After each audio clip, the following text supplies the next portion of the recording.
আমি সবসময় অবজার্ভ করেছি যে অমি সহজ সরলকে ভীষণ ভালোবাসে।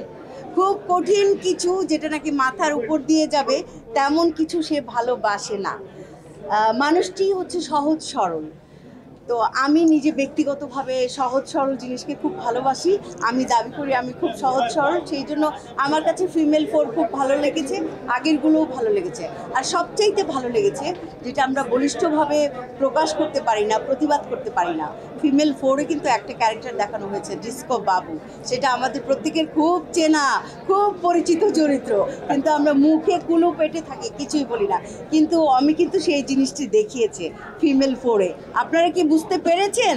নিশ্চয়ই বুঝতে পেরেছেন। তো অমি সবসময় নিজে সহজ সরল, এই জন্য একটা সহজ সরলভাবে গল্পটা বলে যায়। দিন দিন আমাদের জীবন খুব কঠিন হয়ে যাচ্ছে, আমাদের শিল্প সংস্কৃতি, সিনেমা, কবিতা, গান খুব কঠিন হয়ে যাচ্ছে, মনে হচ্ছে বুঝতে পারছি না। আমার মনে হয় যে অমির গল্পগুলো যখন দেখি তখন বুঝতে পারি, ওই যে সহজ সরলকে ভালোবাসতে পারি, চিনতে পারি।